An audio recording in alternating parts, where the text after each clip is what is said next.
What's going on, Surfer Squad?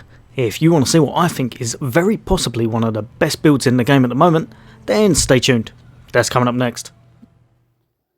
Pew, pew, pew, pew, pew. Pew, pew, pew, pew. Whee. Welcome back, you guys and girls. So here we are, and as you can see, I kind of have devised or created the Invisible Man. Now, how cool is that? Just shades and a cap. Quality. So yeah, this kind of glitched out a little bit because if you have a little look over here, I created him with this, which I don't actually know which I prefer actually, I like both of them. But because he's got the absolutely humongous bear head on, when you change it to that, it glitches out and makes him the Invisible Man. So, might help you, might give you something to do and make a character look really cool if you wanted to do that. But you're not here for that, you're here to find out this build. Right, so this build revolves around this right here, the jackhammer pump shotgun. And there's a few different ways you can kit it out, but I have to admit, I think this is an amazing build. It really is exceptional. Now what you'll want to do, you will want to, first off, chuck on the Commandant's helmet. Gives you crit chance, gives you a little bit of armour. Don't worry too much about the initiative, but that is best in slot by a mile and it is amazing on this build. Second Dan, it is your preference. If you don't want to put this on, don't. I find this really good if you want to use, say for the slightly longer battles, you get an extra 2 AP.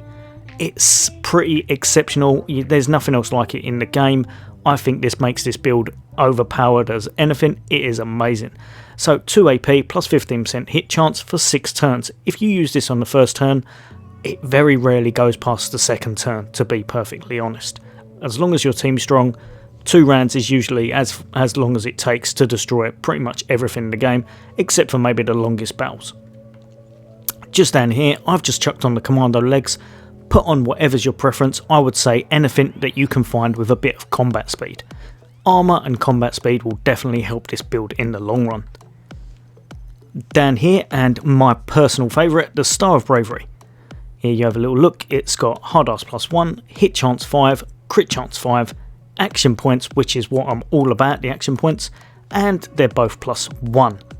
That gives us a grand total, if you have a little look there, of 12 action points, which is pretty amazing from the offset, to be perfectly honest. You're not really going to get higher than that, as far as I've seen. If there is, let me know, because I would love to be able to get more action points, but 12 is the highest I've managed to get to. Now, there's 2 ways of actually kitting this out, and it's your preference. I find that fire is really nice, but I've been told explosive damage is the way to go, so kit it out how you feel. Fire for me is doing the job, so I'm going to leave it at that.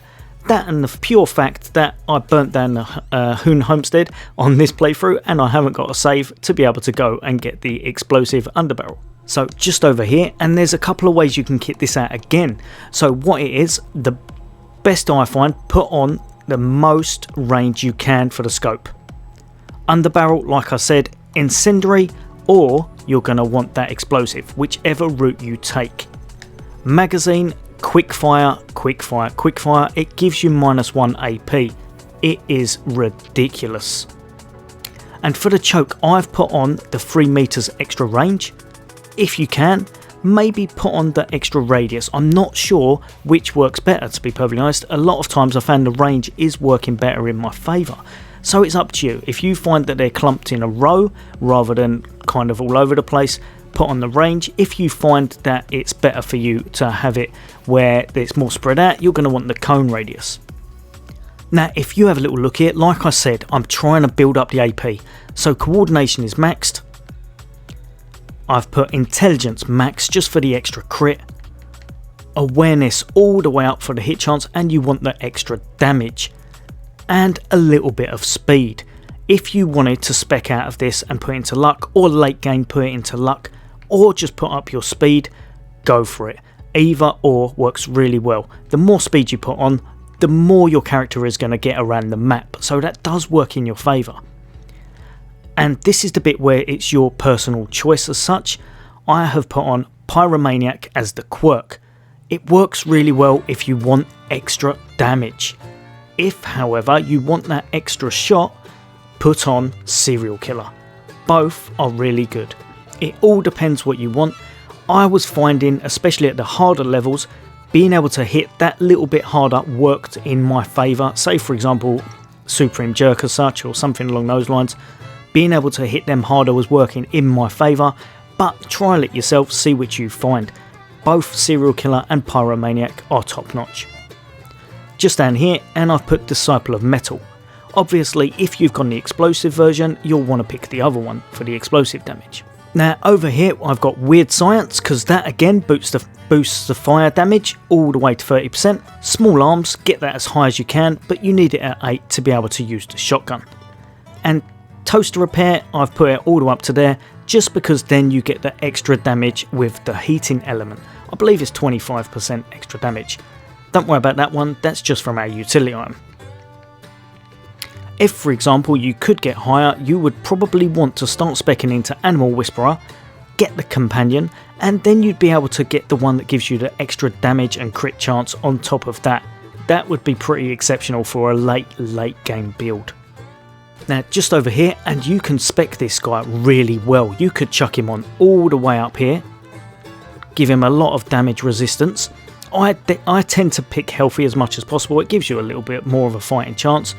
But the ones you'll want most, Devastation, Devastation, Devastation. This is bar none one of the best moves in the game. It is amazing. Also, Draw. Very, very good. Devastation basically gives you 25% damage for each enemy hit by the same shot. Really good with the jackhammer shotgun. And like I said, that way if you're finding the cone radius helps you more, pick that. If you're finding that the longer range helps you, pick that. It's your choice. Just here, draw your first attack after reloading an empty weapon, costs no AP. No need to tell you why that's good, it just is. And just over here, shotguns do 100% damage versus cover. Again, really good. Like I said, here is the heating element for the fire damage, 25%. You could also spec into this one if you wanted to overcharge, but for some reason it says 5% chance of dying, or 5% chance of basically getting the overcharge to go wrong, but it does make you explode, so you do die, and that 5% felt more like 25 to me, so I am not using this at the moment. If you have more luck and it doesn't work against you, then this will up your damage. Like I said, if late game with books and such you're able to get this as well, your Vengeful Bond will give you an extra 50% critical chance and 2 AP if your animal you're with basically goes to a quarter of its health. So pick something squishy and reap the rewards of having that extra 2 AP and 50% crit chance, which will pretty much mean you always crit. Right, so like I said, I think this is one of the strongest builds I've seen in the game, definitely one of the stronger ones I've used. Basically go into combat, use the buff that's on this, which is the combat stim, if you think it's going to go past round 1 or your team's not quite strong enough, or you're facing a really strong team as such, and you'll get those extra 2 AP and 15% hit chance against all of the characters for the next 6 turns. I've never had it last more than 6 turns in this game yet, really, to be perfectly honest, so I think you'll absolutely decimate things as soon as you've got that. That will give you 14 AP. If you've picked Serial Killer, when you kill them you'll get another 3 AP, so that's 17. But like I said, I am finding that this works a little bit better on the higher levels just because you get more damage about yourself. If of course you've got a leader in your group, you'll also get the buff of 2 AP for the rally. This is an exceptional build, it works well, and it's a bear in armour. Or an invisible man, oh that's wrong, or an invisible man in armour. Surely that's got to count for something. That's got to make it overpowered just for that, I think. But like I said, choose your way. If you feel that explosive is better, give it a little save before you've made the guy, give it a try.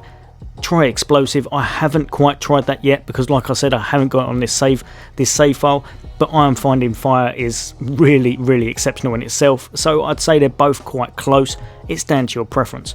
Obviously with fire damage you are going to nuke any human in the game, and if you clump them up you pretty much destroy all the vehicles as well.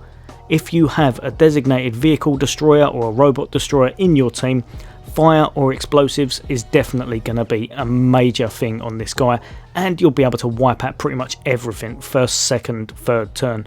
Even on Supreme Jerk, you'll be taking out a lot of enemies with people like this because of how much AP they have.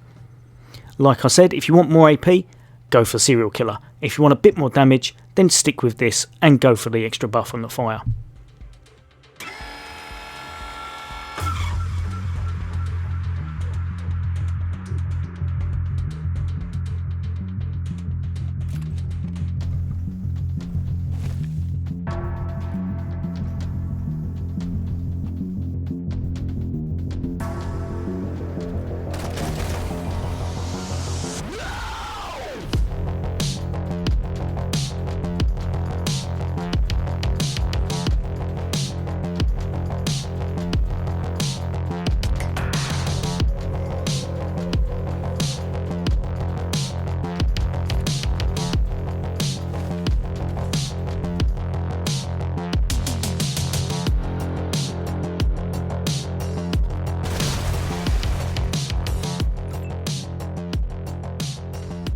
So as I said, it's definitely one of the strongest characters in the game and one of the coolest looking, so why not give it a little go and let me know how you get on. As always, guys and girls, I hope you've liked the video. If it has helped you, then why not hit that thumbs up icon, as that really helps the channel, and why not hit that bell icon and subscribe for all things Xbox if you're not already a part of Sofa Squad.